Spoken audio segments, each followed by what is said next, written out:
Yeah, there you go. You're ready. Right, so it started. Right, so well, I'm back again. This time we've Yes, got mate. Harrison with us. Welcome, Harrison. Cheers, mate. First of all, just a bit of an introduction of yourself. Kind of where did football start with you? Yeah, so obviously standard story for a young boy, really, just playing when you're young and what have you. And luckily managed to get spotted by Bournemouth when I think it's 14, 15, and stayed there through to the age of 21.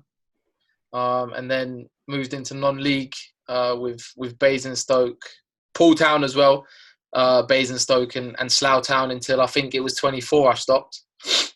Obviously stopped through injury to my hips, which we'll go through in a bit. But yeah, that's the overall kind of trajectory of my football pathway, should we say, as a player. Yeah, because we were chatting about it the other day about kind of where we all got started, and particularly players that we looked up to. So, have you got like a player in mind that kind of when you first watched him, you thought like that's someone I want to model my game on? Henri, I think he had Yeah. the vapors, the materials, back in the day. So when he was at Arsenal, he was on fire, wasn't he? So obviously looked up to him. He was a striker, so I used to play as a centre forward when I was younger, and then kind of moved out wide, which is the opposite of what he did. He started as a winger. So yeah, I don't know who did you look up to, Ryan? Who was your Beckham, wasn't it? Yeah. With the whips. Yeah, DV with the whip, you know. Yeah. That mate, it's funny because that stays with us on it. So like Ian obviously won't know, but we'll be like cross or with deep free kicks or whatever, and it's just become a thing in it, like DV, like just like a little mock. Now, to be fair, I think obviously as a centre half and a right back, you've always had that long range pass in your locker. So I think as well, like when I first started, I used to play in the middle of midfield as well, and then he was just someone I was supporting Man United through and through. My favourite number was like 7. He was like an icon at the time. He was like more than just football. So he was like your go-to, I suppose, like as to what like Ronaldo and that is now. Like back when we was young. Do you know what I mean? So because even like back then we was aware of players like Ronaldo, Ronaldinho and stuff, but the coverage wasn't anywhere near. So like that sort of age range, I think like you said, Henry's, Beckham's, like those kind of people, the ones that were always on show, always in TV, you know. So they were the ones that essentially everyone looked up to. Well, yeah, it's testament to Beckham actually, because he was. So I don't know if you guys know this. I got a twin brother. We used to be the same. I played centre forward, and my brother was always a right midfielder, and he looked up to David Beckham then as well. So it just shows you that he stood the test of time. When you talk about Henri, like I was, I was an adult by then when he was coming through. But, yeah, but Beckham was crazy. Yeah, Beckham was. Mate, literally, I idolized him. Like every pair of boots he had, everything. Like I had them. Like it's just literally, I suppose, just like you said, young kids, just big dreams and that. Just, you know what I mean? You always had that one person. So yeah, Harrison was always a sucker for a vapor anyway. So. So yeah, he was devastated when he got told that when we was at Bournemouth they had to have all black boots. Do you know what I mean? There weren't many vapors that were all blacked out then. It's good, I think, though, that you kind of, I think their mindset to it was you wear the coloured boots, the white boots or whatever when you earn your scholar or your professional deal. Yeah, you can't be coming out with that. I don't know if it's still the same, but I know back in the day that it was quite a good thing for discipline. I think it went away a bit, to be fair. I think especially there, I think it went away a bit, but I think when Rochi come back, I think it introduced back in. So I think it's still live there now, to be fair. So it's an interesting point actually. So do you think? I had a little experience of academy football, but only through trials. So I don't know what it was like to be an academy player. Do you think, particularly now with the money that's coming into the game, is there almost a bit more player power? So because there are bigger contracts in the game now, you hear of youngsters earning big contracts even before they've kicked a ball for first team. Do you think that's got something to do with it, or not? Yeah, it's hard though because you got the best young talent at your academy, say, if you don't offer them a good contract, another club's just going to come in and offer them, and then you lose your best players. So unless there's a cap on wages for younger players, then you can't really stop it. It's just the nature of the beast as such. Yeah. Did you experience that much at Bournemouth? Did you have a few lads that were exceptional, but like their attitude was like you thought, if only that'd be different, you'd make it, or you don't have to name names or anything? But... No, I was just trying to think off the top of my head. I think they're all good lads down at Bournemouth. growing up with? I don't know if you can think of anyone, Case, but yeah, we obviously spoke the other day, and he said, Ian said that who's like one of the best players you've played with and stuff like that. So I kind of covered the best players that we sort of played with, that have gone on to do well.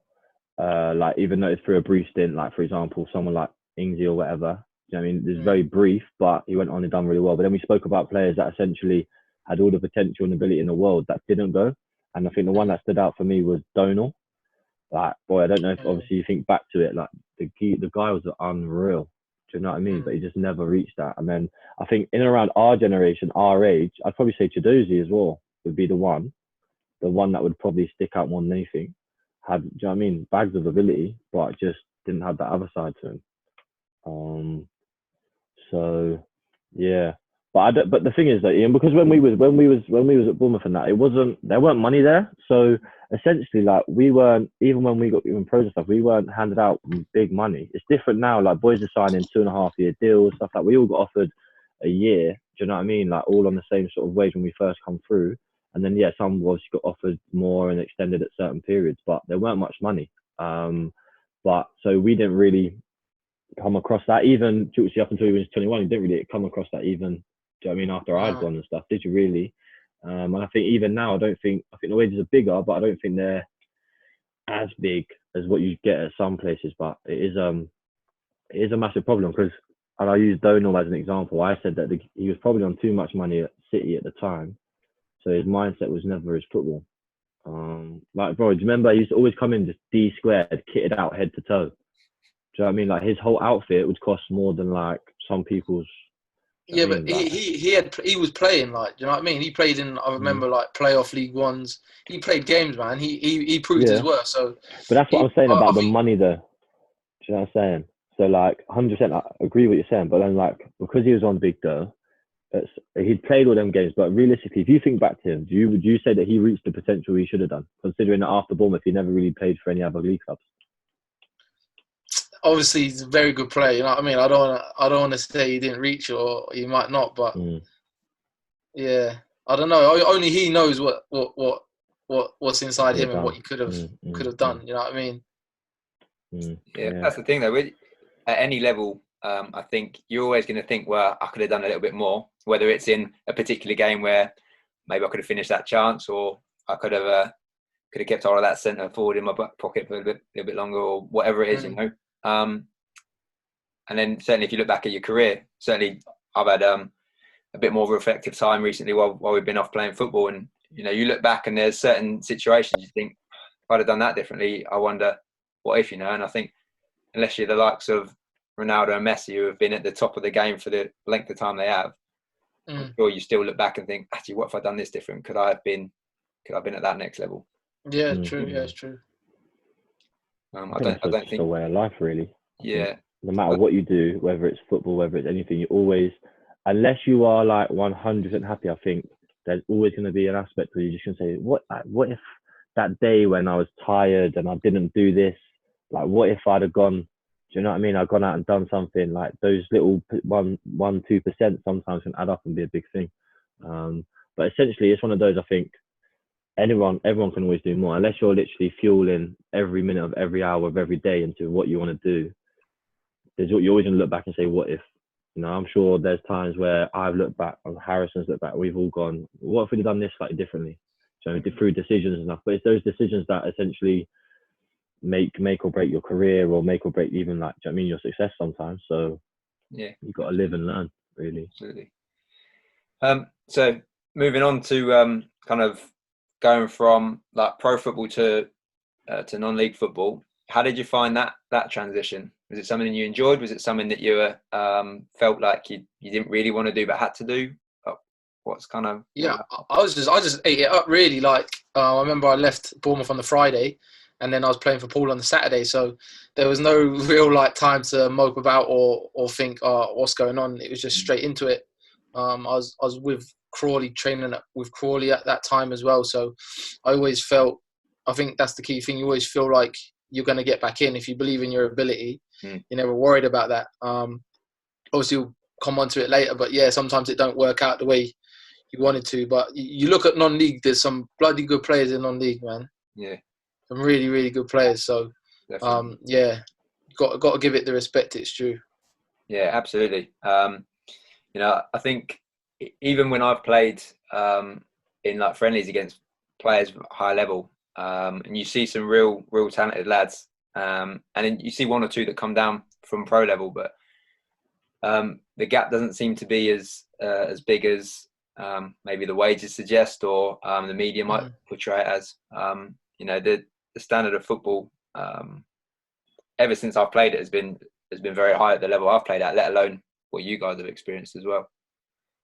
Yeah, I mean, sometimes people, for other reasons, they don't want to be in full-time football. Non-league's good for them because it can be part-time, you know what I mean? You train twice in the evenings, play on the Saturdays or whatever, and then you can do something else you want to do as your job. So it's horses for courses, really. Everyone's different.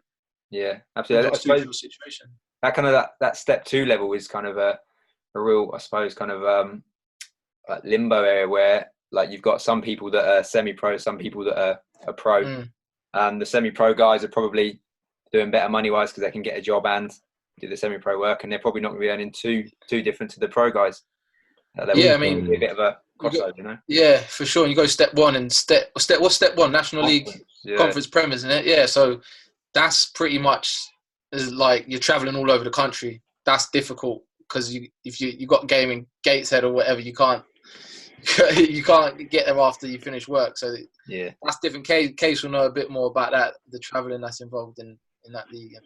Yeah, no, it's I think especially if you look at the conference side of things now, more and more teams are full time. Those teams that are part time are essentially 3 mornings a week, so they're only one day short of everything else anyway.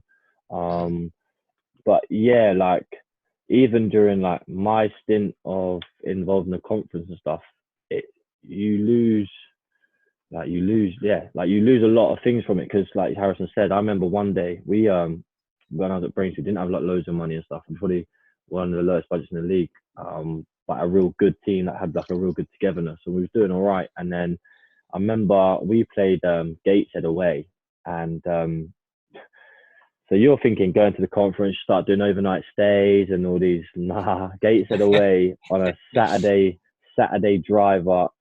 Essentially, it was the players' fault because we got given the opportunity to either go up and stay over on Friday night for the game, or go up on a Saturday, play the game, and stay over Saturday night.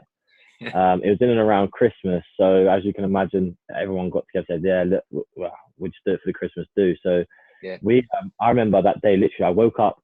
I imagine at 4 o'clock in the morning.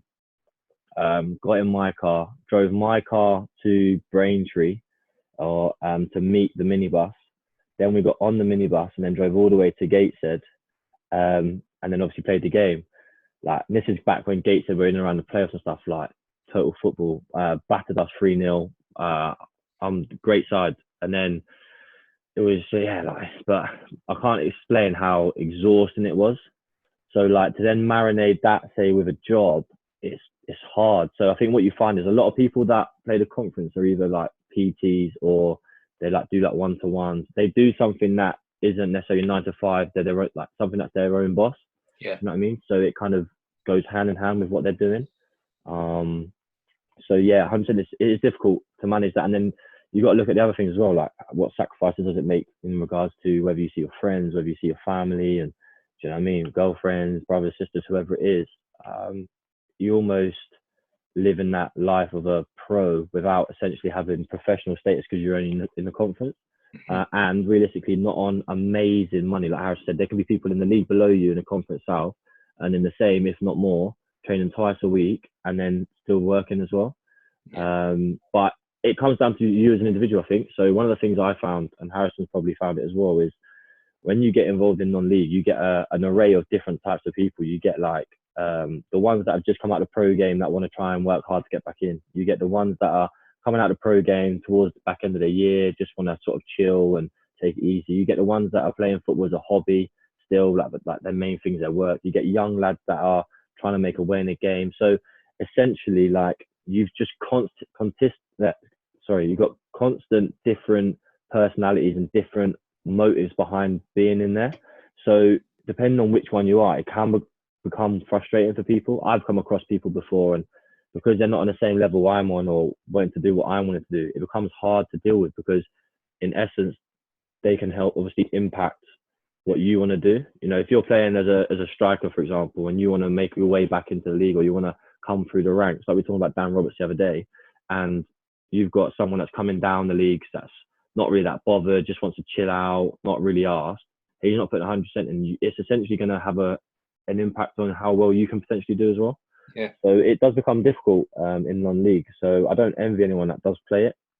But I think, yeah, you come across so many different reasons and agendas as to why people are in it. Some people are just doing it because they know they can earn unbelievable money. But some people chase the money, they don't care about the level. So yeah, you get loads of them. Whereas I think in the league, everyone wants to be there essentially, or most people want to be there. They all want to be successful because they're all that sort of, that otherwise they wouldn't be there. Do you know what I mean? There's only a small group of people that essentially play football but don't really enjoy it, but they're just good at it. So it's just a job to them. Yeah. So I don't know, whether you come across that sort of thing as well. Yeah, it varies. I think the main thing is that what I have noticed is that everyone's competitive, no matter what level, step 2, step 3, step 4, step 5. When you get out there, it's like it's normal, isn't it? Everyone's competing, everyone wants to win. I don't see any less desire whether you're there for a kickabout with your mates or to earn money or to get back in a pro game. Everyone's fighting, competing. So the level's always decent. Yeah, I would say even at step 5, like it's still competitive all the time. You've still got people that are trying to play at a high level. For sure. A lot of us have accepted by that stage where you know, it is fun, and certainly something I've learned from being a teenager at that level to being now mid-30s player at that level, that you know, it's, you play your best football when you enjoy it. And if you're going to search for one thing when you're playing, it's got to be that fun factor. Like if you can enjoy your game, you're going to play your best stuff. 100%. Agreed. 100%. So next point is the injury. So I want to kind of chat to you a little bit about that. Kind of where did it all kind of start to kind of become a problem for you, and what was the process like from kind of trying to manage it to then realizing that it's no good? Sorry, can I just touch before you start? I just want to say, obviously, 2 things really. Obviously, listen, like one of my closest friends anyway, but I really appreciate you doing this because I know that essentially you haven't really spoken about, I mean, I know you haven't essentially spoken about those things. And I know, obviously, I come through it all with you. Do you know what I mean? I was there, so I know how it hit you. But obviously, I appreciate you sort of talking to people and explaining the side that maybe people don't actually see. So no, I just wanted to make that sort of point clear. I know you know anyway, but yeah, of course, man. I respect that, so thank you. Yeah, second that. Cool. Yeah, no, it's like I think I was injury free. When you're a kid, you don't really feel anything, do you? So up to like 16, I was cool, and then it was my first year scholar. There was a problem with my hip. I couldn't play basically. And the thing is with this condition is that it's quite rare. So for the first 3 months, no one could really diagnose what it was. So I waited 3 months of my first year. I ended up going to see a specialist who was really good. And he diagnosed it. He said it was a labral tear. So he said we could go in, fix it, should be fine, no issues. You're young. So I think I come back after that one. From the first diagnosis, it was like 7 months. So no real problem. However, 2 years later, I had the same thing again. So I went to the surgeon, went to see him. And he said, which was quite worrying, we can't fix it permanently.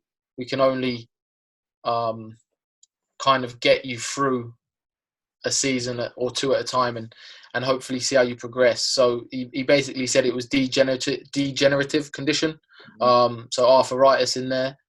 And I think he said he didn't know what caused it. And this is maybe something you might be able to allude on, whether it was the way I run or the way my body's structured, or it could have been having an operation at such a young age when your bones are still growing and what have you, it causes the growth to be abnormal. Yeah. And that was, I think one of the reasons why it's not healed properly. Yeah. But interesting, 2 years after that, again, I had the same problem on my left hip. And so I had 3 ops on my hips, and yeah, it led me to believe. I mean, I'm just hearsay. I'm just guessing. Maybe it is something to do with me, and the way I process, the way I move. But yeah, something's not right. And I went to see him after that 3rd one, and he assessed both of them and looked at it, and he just said it's deteriorating really, really rapidly. You're gonna struggle in your normal social life and walking and being active. So yeah. Harrison, just quickly, sorry, for the people that obviously don't know what a labral tear is, can you just touch on what it actually is? Essentially, because I'll never forget the session. It was when we was doing the passing rotation down at Brockenhurst College, and that was when obviously it all went. But can you just explain what it is for those that obviously don't know? Yeah, just try to be as basic as possible with it. So you got like your hip joint is like that. It's like a ball and socket, isn't it? Mm-hmm. So it's supposed to be smooth and roll like that. Mine was like that. So it was moving and tearing the cartilage. So what he did, he had to sew up or remove the cartilage. I think he removed it. And then he shaved that down so it was like flat again. Mm-hmm. So it went back and it was normal, but the problem was it was growing and it ended up being really, really irregular. So it was just cutting and cutting and cutting and cutting and cutting. And that's what it is really. I mean, the normal label tear you're fine, but when it deforms and gets worse, that's when there's a problem. Yeah, I think that's the thing is, generally when there's kind of some kind of bone damage, so even just kind of shaving it down and repairing it, like the likelihood is it's going to grow back, you know. Exactly. Whether that was down to how you moved or not, you know, that's a whole case study in itself, and it could be and it could not be. You know, sat here, that's probably as good as an answer as you can get, really, unless you kind of done a series of tests and retesting, etc. So yeah, so it is what it is. It doesn't change the situation and the conclusion to it. Sometimes, as a player, you want to know why, don't you? Yeah. Yeah. But yeah, not always. It's easier to process if you know why. But yeah, not the end of the world.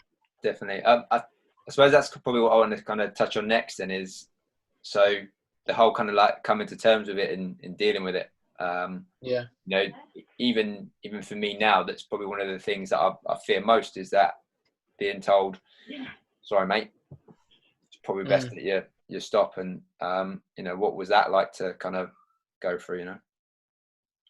Yeah, I don't know. It depends on the type of person you are, and I'm quite like half glass, half full. Mm-hmm.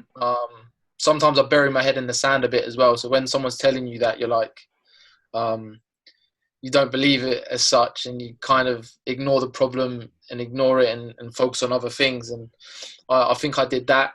And then you kind of come to terms with it over time. Yeah. I don't think there's even when you have any injury, I don't think there's any point in being really negative. Mm-hmm. Because if you're negative, it don't change nothing, does it? It's not going to heal you quicker or make the situation better. It's probably better just to attack it positively.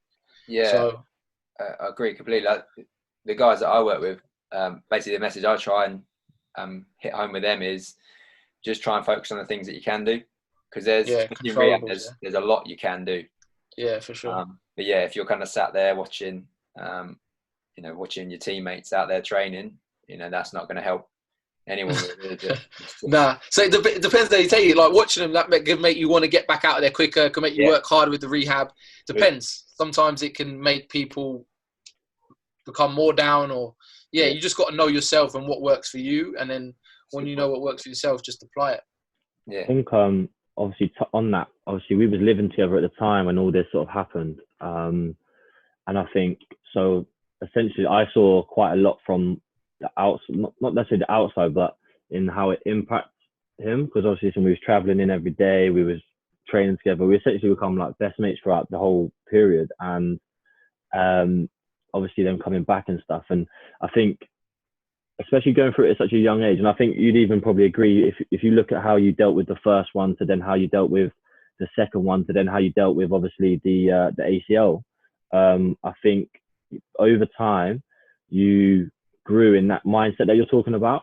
I think when the first one happened, like you're saying, you've always been a glass half full kind of person, but there was always, like you're saying, that always going to be them days where it's just too much. Do you know what I mean? So I remember you was always like, oh, like just coming out and just seeing everyone train, and it's just like it kills you. It gives you that motivation because I mean, someone that's easily motivated, but it also it's horrible to see because you feel that you're not a part of it, if that makes sense. And then it's that long road back, and especially when you was going 3 months without necessarily knowing what it was and stuff like that. And I think even going back to like getting through those things, I think even essentially having someone like Clive at the time who had again quite a serious injury alongside with you, who also become a very close friend. Essentially, I think helped because at least you kind of felt you weren't in it alone, if that made sense.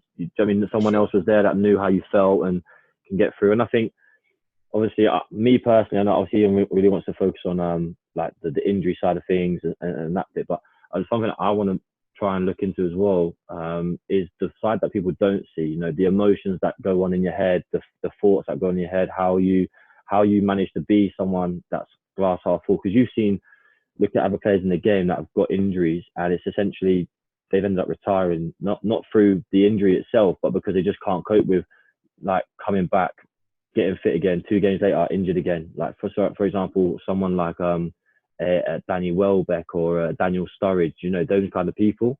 And I think the mental side is a lot of things that people don't see. They don't see that behind the closed doors and how it impacts people. Because people just think, listen, like you're a footballer, you're still getting, at the time we weren't getting paid, but essentially you're a footballer, you're still getting paid no matter whether you're injured or not. It might what's the problem? But I think and you can touch on it as well, when it's your passion, it's your livelihood, it's your dream, and you've worked so hard from a little kid to achieve that, and you're being prevented through no fault of your own, that almost makes it harder. Do you know what I mean? Do you know what I'm saying? Yeah, of course. Yeah, way harder. So yeah, I don't know if you're like how did you go about? How did you actually focus yourself into making sure you come back? How did you train yourself mentally to go from the moment you got injured? What was that like to the focus on the rehab to then the moment you come back? Like, do you mean the emotional changes throughout that period? I think I always come to terms with the injury quite quick. Like I always knew it was what it was, and no moping about it's going to change that. I think I was very lucky in the fact that I had my dad. So from an early age, I always had that kind of professional mindset in me, in the sense that, listen, act properly, regardless of your situation, regardless of how you feel. You need to act like a professional would. So whenever I did suffer the injury, the first thing on my mind was surgery as soon as possible. If that's what it required, it was making sure I saw the right person, I was talking to the right people, to make sure that I had the best diagnosis and could then go forward and go through the rehab process. So yeah, it was very much straightforward. I didn't rush it, but you kind of got to listen to your physios, and I think most players will be able to relate. When you're working with your physio, you're trying to do more than they probably want you to do straight away, and they have to rein you in a bit, which is fine. You have to listen to them, because if you don't do the rehab right, and by right, if you don't follow the correct structures and the correct timelines, you won't heal properly. So you'll suffer later on down the line, should I say. In case, I think you know that. I'm not saying that you didn't do it right, but I don't know what it was, but there was with your knee. Mine. Yeah, so, and I think obviously we spoke earlier this season, should I say, and you're still suffering a little bit from that effect. So yeah, you got to listen to your physios, and hopefully you got good people around you that keep you on track, and keep you going where you need to go. Never thought about giving up. The one time where I thought, I don't know if this is for me, I don't know if God wants me to play or whatever, was probably the ACL. It's like the fourth one. I was like, yeah, maybe this ain't right, but that weren't the one that kind of killed me off. It was obviously the hip. So yeah, you can't quit. You gotta, if you like it enough anyway, if you love it enough, you got to push through it, man. That's what it's for. What was what would you say if we go back to the first one, because obviously it was your first ever injury, you was young. I think there was me, you, Parsons were essentially like living the dream. Do you know what I mean? We all lived in one house. It was a nice house. We essentially had the free run of the place. And then, what was the main thing that you found the most challenging or most difficult part of that first injury? Because I think after the first one, you'd kind of instilled in yourself that resilience to come back bigger, better, stronger, and be even better than you was before. But with that first one, it was because it was the first one. It was your first experience. That's why I kind of want to touch on that one more, if that makes sense. So, what was the sort of biggest obstacle that you felt like you had to overcome during that period? Yeah, probably loneliness. You feel a bit alone. Obviously, you're living away from home. Like, you're 16. Remember, you're quite young, so you're living on your own, and then you're like, I'm living with you in Pass or whatever, and you boys are out training, and I'm on my own. So you kind of it's a new experience. You don't know what to do with yourself almost, and how to cope with it. And you speak to people, you speak to your parents if you're lucky enough, and they obviously give you encouragement, but it's not the same. So loneliness probably is the biggest thing. So yeah, I always say it's key to talk about it, have people around you that can help. What about going through that, but then at the same time getting battered at FIFA every night as well? How was that? That never happened, mate. That never happened. The worst player out of everyone. Right, Ian. So imagine, right? We ended up having a little fisticuff fight after during this period. No, we didn't, mate. No, we not didn't. Not like a little fisty one. I got beat. I got beat. I think it was it 2010 World Cup one, wasn't it? I got beat. Yeah. And then I had a little paddy, and I hit his boot, and we ended up having a little scuffle, didn't we? But no, that never happens. That never happens. No, we was good tenants. I'd say it's interesting. With obviously for my first one, I'm like, my mindset with the operation was like, just do it, cut it, do what you need to do, get it right. I now realise that the more, I think you should be a bit more cautious with operations. When someone goes in and cuts you and changes your body, you're never the same. You're never the same. So, that's just what I would say is, if you have to have an op, you have to have an op. But if you don't have to have one, I wouldn't recommend having one. I'd try and do other things to kind of get around that. Yeah, definitely my mantra of things is like last resort. Like as I said, you've got to have it. Obviously, you've got to have it, but there are a lot of things you can do to manage your pain, and certainly improve your movement will have a huge impact on those things. Might not be the cure, but it will certainly help. Even if you've got to have an op, Yeah, and that's when we're talking like at the highest level. Is it what's best for the player, or is it what's best for the club? So if an op gets you back in 3-4 months, and non-op gets you back in 6 months, the gaffer's going to be pushing to have you done in 3 months. That's just how it is. Yeah. They pay your wages. They look after you. So, yeah, that's where the balance kind of is hard, right? Yeah. Do you 100%. Do you think that essentially, so obviously we're touching on like biomechanics. So even myself, I've known about biomechanics for quite a while, but I've never essentially known in great detail what it does until probably the last year, coming back from obviously my torn meniscus and stuff. But do you think that essentially little things like that can make a big difference? Do you think that essentially that would have been beneficial for you if you'd have been introduced to something like that, knowing that obviously, like you said, you go under the knife, you because you lose, muscle volume and muscle mass and stuff like that, essentially your body's going to be moving in different ways. Other parts of your body are going to be overcompensating, which can lead to further injuries, which is why obviously the rehab, but then at the same time, the way you move and function is so important. Do you think that potentially if you maybe was introduced or explained about the biomechanics side of things and getting your movement patterns and your gait and stuff like that back right to what it was before, do you essentially think that maybe something like that could have helped? Maybe it was never right to start with. You know what I mean? So that's why quick though, but Ian, that's why I think there's an area for what you do, a massive area for it, because if people aren't moving right and parts of your body are compensating and overcompensating, it's an accident waiting to happen. And I think a lot of people, nearly all people, no one's taught how to move correctly and be as efficient as they are where they move. So I think there's a massive area for that. Definitely. Yeah. I mean, obviously I'm going to agree. I'm biased on the subject, but So the thing with movement, like we all move differently. We're all designed in slightly different ways. But for me, it comes down to balancing your movement, and where people get injured, certain areas, particularly when you look at athletes, very strong, powerful people, and there'll be certain areas that are just too dominant and too strong, and other areas that are just too weak in comparison. Because obviously muscles work in pairs, etc. So where you've got that imbalance, that's where you're most likely going to get your injuries. And if everyone could just kind of readdress that balance a little bit, I'm more than certain that you'd significantly reduce the amount of injuries you get.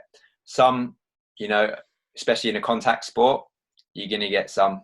You can't help it, of course. But you can certainly reduce the risk of or the chance of you getting an injury. Especially like what type of? Go on.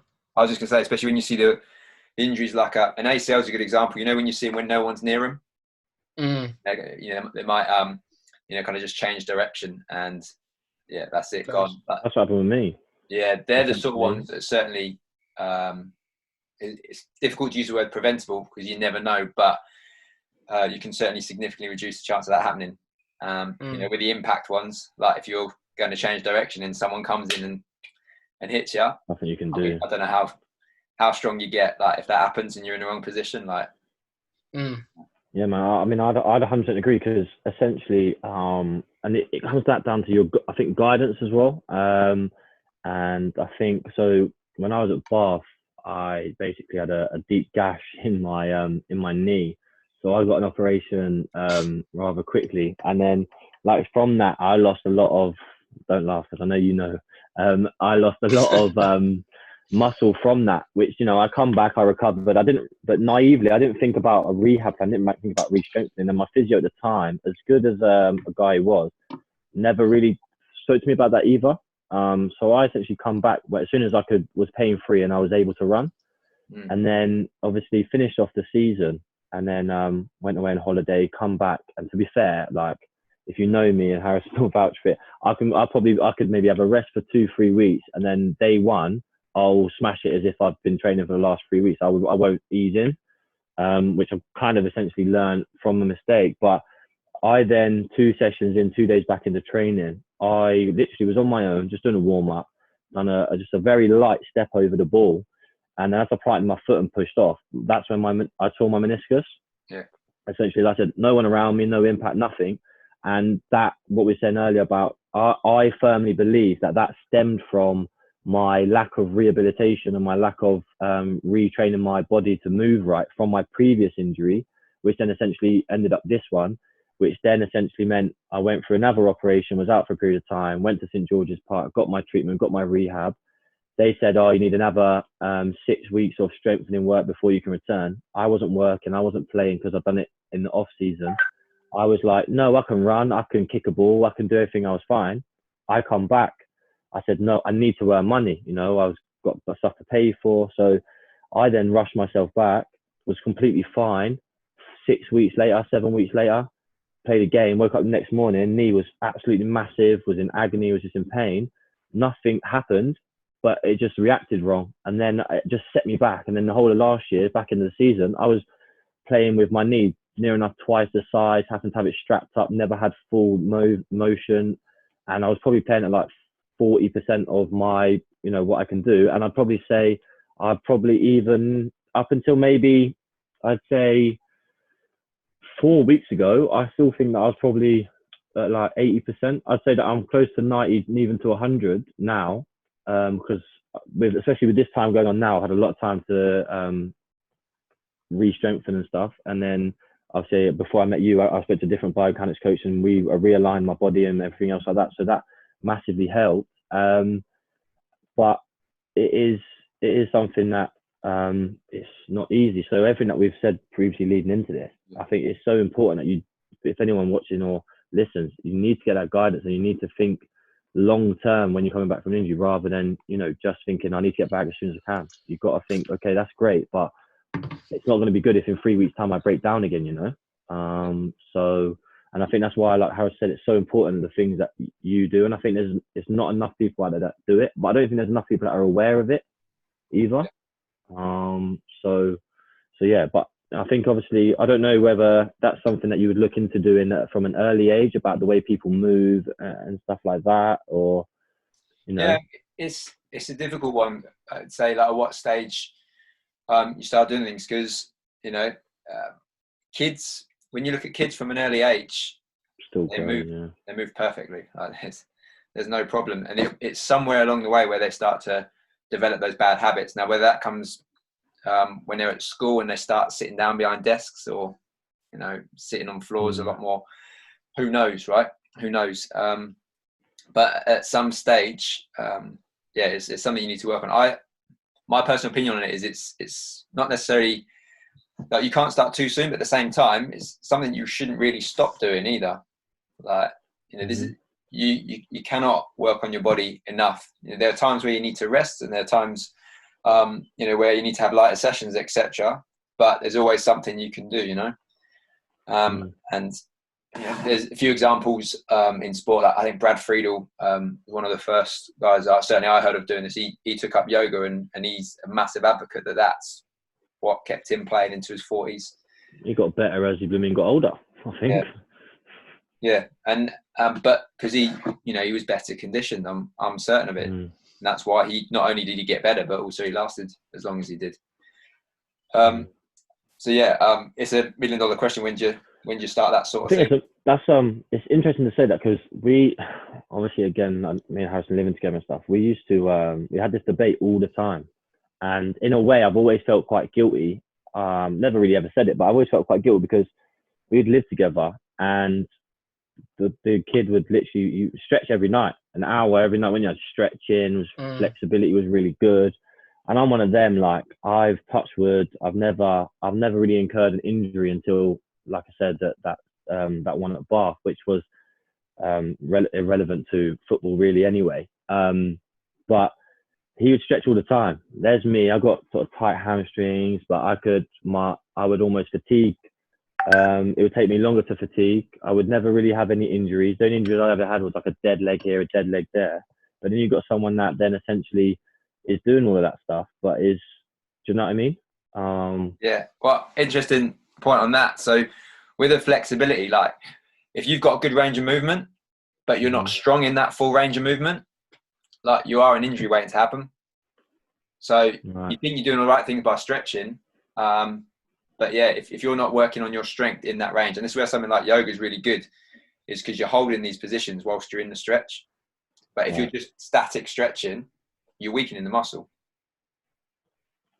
So again, interesting. Yeah, right. So I don't know what you did for your training, so it's difficult for me to say whether that could have had a difference to you or not. I don't know, but the fact of the matter is, if you do stretch a muscle, you are going to weaken it. And if you're not going to work on your strength in that range of movement that you're working on, you're basically increasing your chances of injury. Very interesting. Didn't know that. Yeah, it's mad. I was going to say, I've always been told flexibility decreases your injury, but I've never been told that when you end up becoming more flexible, you essentially need to maintain that strength along that period as well. Yeah, it sounds silly because they run side by side, but you only ever hear the one. You don't ever get the other one. Yeah, they basically missed out some information there. So, yeah, absolutely work on your flexibility. Like, the more range of movement you got, the more potential you've got to generate more power. Like, imagine like an elastic band that you can pull further. But with that elastic band, if there's no strength there, that's going to snap. So you need to have that strength in that range. So yeah, work on your flexibility.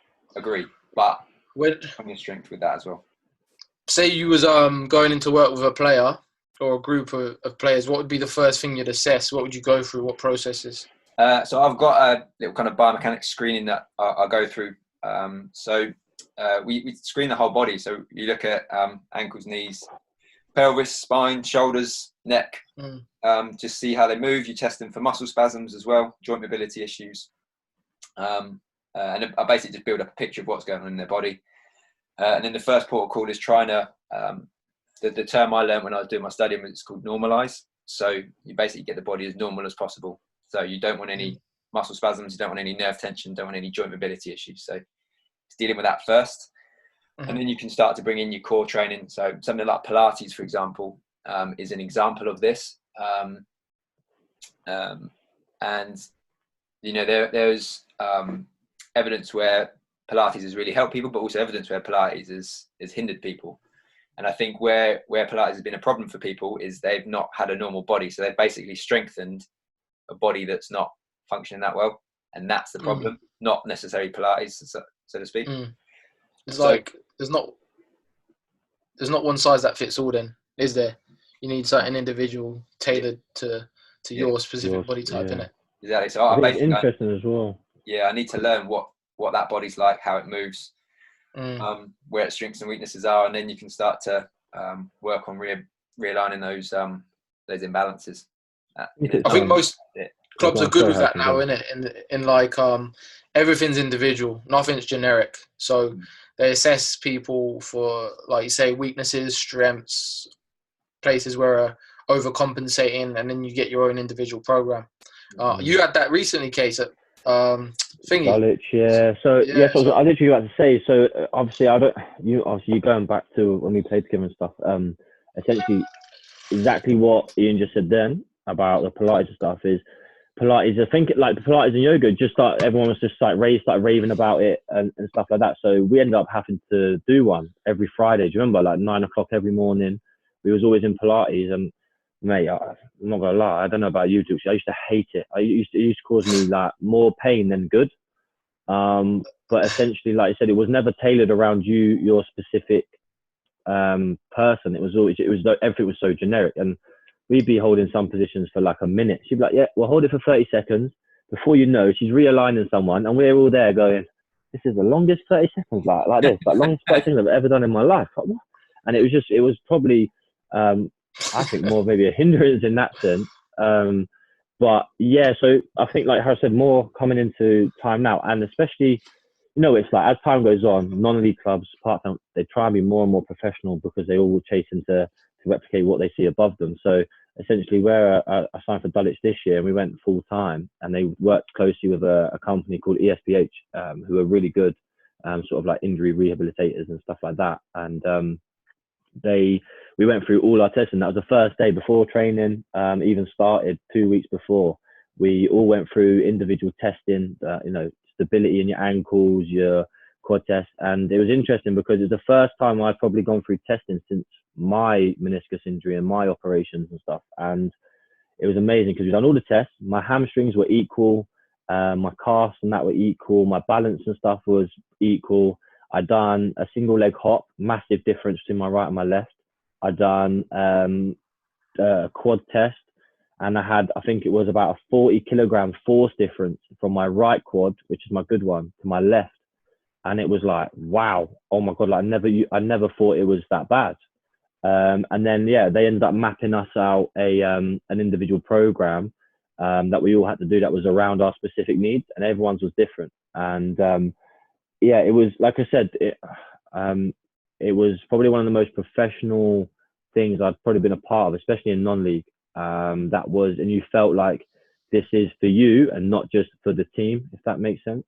I think it is so important. And essentially, we even tried to do that with the academy boys, but it becomes a little bit difficult. Obviously, whenever you got to say yourself sort of in once a week, and you've seen even with our boys at 16, 17, so many of them have got so many imbalances, so many posture things that need correcting, that essentially they probably need to do about 6 months worth of doing that before they'd even train.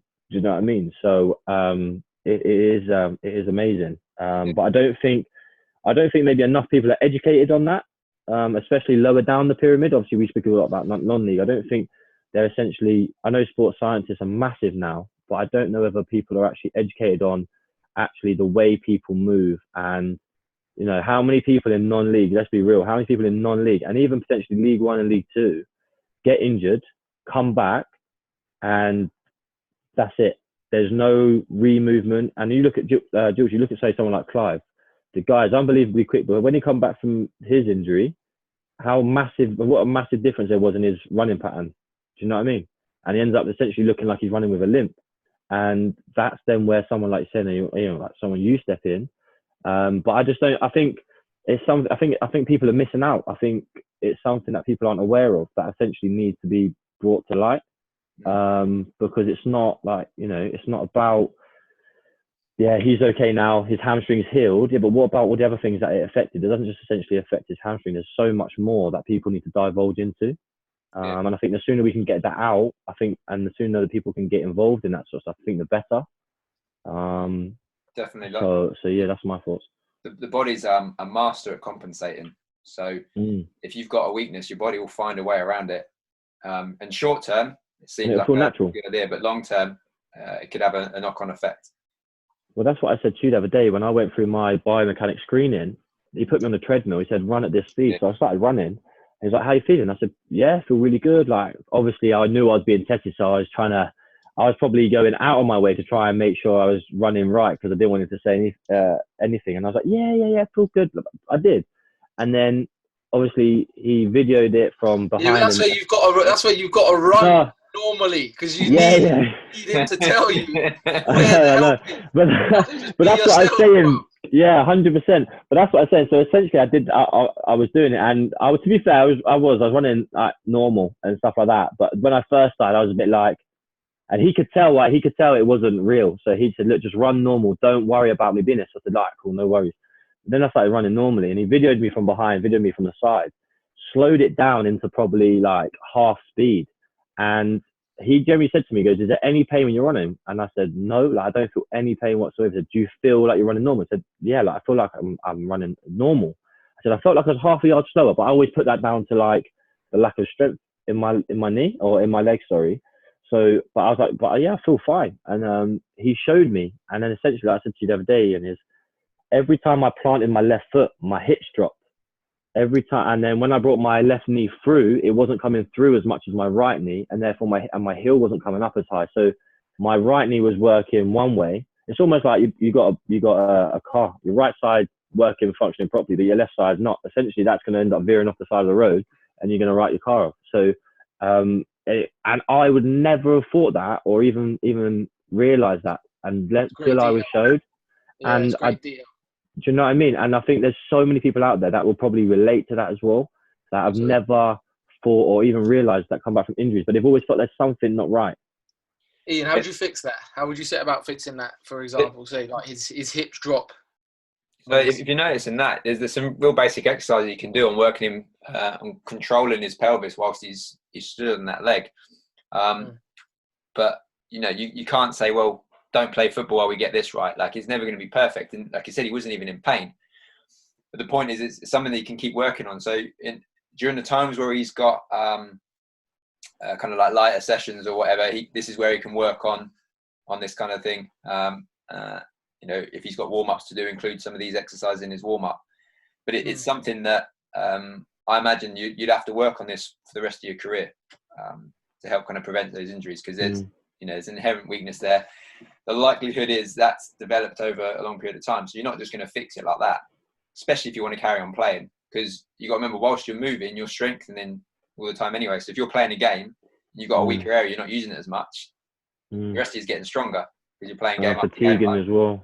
And it's why it's no coincidence why you see most players get injured in around Christmas and New Year, because all the games is a massive fixture piled up.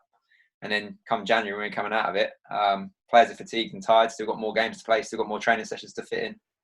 It's details. So this is a crazy example for me. Like, I'm going to use Cristiano Ronaldo. He's a freak. He's a one-off. But you look at him. How many times has he been injured over the past 10 years? Yeah.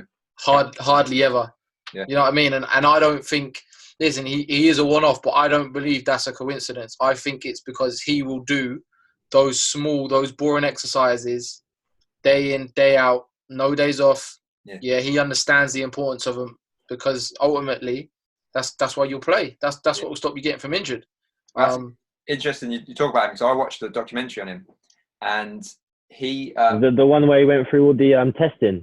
I saw that one, but this isn't the one I'm on about. It was just about him, right?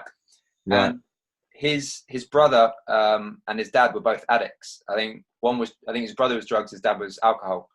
Dad passed away sadly because of it. He helped his brother through it. But Ronaldo's got this addictive personality as well. his addiction was becoming the best footballer in the world. So you're right. He will just do anything and everything he needs to do to become the best player in the world. And you will not see the amount of hard work he puts in. But from the players, from interviews I've heard of players that have played with him, the guy works harder than anybody else. And I don't think it's a surprise or a coincidence, as you said, that he's in the shape he's in. He's achieved what he's achieved, and he's hardly had any injuries. Do you think, going back to like the specific needs and stuff, what are your thoughts on warm-ups? So, like, obviously, realistically, if we're being honest, every team up and down the country, warm-ups are so generic. It's the same for everyone. What are your sort of views on that? Is it something that maybe should be individualized? You know, I know people have started doing like prehab and stuff like that, and band work and all these things. But if you've got, say, for example, someone like myself who is a different kind of player to, say, someone like Harrison, who would have been more explosive and stuff like that, essentially, do we need different warm-ups? I think certainly 10 minutes beforehand, you probably could do your own kind of program. I think that would be a good sign. Well, a few things you've got to bear in mind with the warm-up, particularly for a game. Training might be different. You might have a bit more of your own stuff before training, but for a game, you know, it's a team game. You're getting ready to play football, so you know all the ball work you do, all the kind of drills you do in your warm-up are good warm-up drills and are good for a game. But I do think there's a bit missed at the start, which you know should be a lot more individualised. You know, you'll need certain things different to Harrison and different to myself. Yeah. So even essentially, say if you normally would say go out at, say, I don't know what, quarter past 2. Yeah. Essentially, maybe go out at, say, what, 5 past. Everyone's got their own 10 minutes where they do their unique sort of things that are gonna help them and get them ready, and then obviously go into the generics. Would you reckon that would then end up reducing injuries in a way as well, or? Yeah, I'd love to do a study on it. It'd be such a difficult one to do because obviously every game is different. But if you get an idea of how many players are getting injured during the season, and then you change their warm-up habits, and it'd be good to see over a period of 2, 3, 4, 5 years. Yeah. You've got to work with a club for a long period of time to get that kind of data. But as a thought and as an idea, I think that would decrease it for sure. Yeah. Oh, sorry. No worries. So I suppose just to wrap things up, our time is going. Harrison, it'd be good to kind of hear about what you're like what you're doing now. You're still involved in the game. What's kind of like the future look like for you? Yeah, so took a year out when I stopped playing. I think deep down I knew I was gonna go into coaching, but I needed a year to clear my head and just think things out. So I think coaching. I'm coaching at Tadley, Kaliva. So just getting some experience and enjoying it. I just want to be a part of football. I still love football. I think I always say if playing you can't play, what's the next best thing? It's probably coaching, probably helping players. I like working with players around the 18, 19, 20, 21 age because that's the crucial age, you know, when you're young and you're almost there. You're so close, but you're so far away. So I feel like I can help players and show them or push them in the right direction to do what they need to do to make that jump, because that's all it is really. Coaching is just encouraging, pushing people in the right direction. You don't make anyone a better player as a coach. It's down to the player. You just have to guide them into that way and guidance sport. Yeah, man, that's for sure. Yeah, that's awesome. It's awesome to hear that you're still in the game as well. You know, for me, there are frustrating things about the game sometimes, but it's the best game in the world. And, it is, man. You see, like the emotion when teams score last-minute winners, and I don't know any other sport which produces those highs and obviously those lows. Yeah, it is a great thing, man. Absolutely, man. Absolutely. Well, I wish you the best of luck with it, mate. I'm sure. I appreciate it. I'm sure being at step 5 as well, we might cross paths. Yeah, we will. Hey, well, imagine obviously next year you lot were supposed to be in the same league, I think, because they were going to rejig it, weren't they? Reshuffle it, I heard. Because of the whole null and void thing, it's going to have to be another year now. I don't know if they're postponing that or if they're going to go ahead with it. And if they are, then what happens with promotion relegation? There's a lot to be sorted out yet. Ian's very passionate because he was 9 points clear and his season got null and voided. Yeah, I'd be head gone as well. Head lost, yeah. What can you do? Yeah, I wrote a strongly worded Facebook post. What were your thoughts on it then? Because were you mathematically up? No, we weren't up. We had 8 games left to play, but we were 9 points clear. Yeah, Having Been just top beaten, for what, the majority of the season. Yeah, we just beaten second place, and the game before that beat 4th place. So teams that were in and around us, we just beat them. So we're thinking, running, just keep this train going, and we're there, and got taken away from us. So for me, I don't get why they made the decision so quickly. Is that what pissed you off more than anything? It was making it so quickly, like give it a chance at least. Beat that bit out.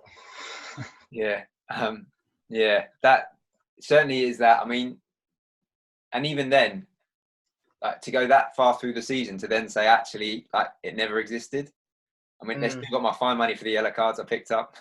Yeah. I thought that there was a cut-off point. So if you'd have completed 75% of the season, then it would have finished either as it is or the points per game. And I think your biggest thing is at the moment, if you see, for example, my league all the way up to the Premier League, end up doing it points per game or even reconvening, like your biggest thing is the fact that there's no consistency all the way through the pyramid. So I literally today it come out that the EFL are going to finish all their games behind closed doors, but put it all on TV. Yeah, is that getting done? That's what come out today. Yeah. So essentially, with all due respect, at set 5, you're probably getting 100 odd people at a game. What's the difference between that being behind closed doors, which will be easier than say a team like Reading, for example, who get like 30,000, 20,000 a week? Do you know what I mean? Yeah, absolutely. I think it's just the fact that they're treating us differently. We enter the same competitions. I know it's just the FA Cup is the same competition we enter in, but that's going to affect if the season runs into next season. That's going to affect it. For me, why not finish this season and then worry about next season when everyone's at a level playing field? Because all they've done here is they've rewarded mediocrity. So people that are struggling have gotten away with it basically, and people that were doing well and pushing for promotion have been punished. And that's I think they only really could have carried on playing. I don't think they could have done points per game, because the reason why is people who have played, say you're at the bottom in a relegation fight and you've played top of the league twice, and the team next to you's only played them once. It's a bit of a mismatch, you know what I mean, in the fixtures that you've played. So I get why they didn't do points per game. But yeah, I'm all for finishing the season. I think that's pros and cons. I definitely think finishing the best one. But you say that with the points per game, but even still, it's like any team can beat anyone in their league in any given day. I mean, there's a couple of examples in non-league football where like Wantage Town, I think, on 4 points this season. Yeah, they're probably not going to win too many games, but certainly in our league, if you look at the bottom of the league, we beat the team at the bottom, but then the next lot, we dropped points against all of them. We got a better record against teams around us. So, there's no given 3 points in football, and so of course. So that's why that's a difficult argument. But yeah, I think finishing the seasons would have been the best thing for everyone, and just let's wait and see what happens. We don't even know when we're going to start again yet. Yeah, it's true. Yeah, it's up in the air, isn't it? So let's just chill out a bit and let's wait. Figure that one out later. Chill out. I'm missing it, man. I want to get back to it. I'm gutted. You can see Ian get agitated. Yeah. Safety first. But yeah, no, Harrison, obviously, like I said, I really appreciate you coming on and sharing your views, and giving people an insight into that side of the game and how, those things that people don't actually see and the effects that they don't see on those things as well. And like I said, even more of a thank you, because I know it's the first time you've probably come out and actually spoken about it, essentially. So yeah, like I said, obviously, I really appreciate that. And to be fair, I mean, I'll probably try and get you back on at some point and talk about other things that aren't horrible and negative. Try and get you speaking about some more positive things, So, yeah, massive thank you. I really appreciate that, mate. Yeah, appreciate it. All good, both of you. Yeah, thank you for having me. No worries at all. All right, look after yourself, guys. Take care. Yeah, I'll message you later.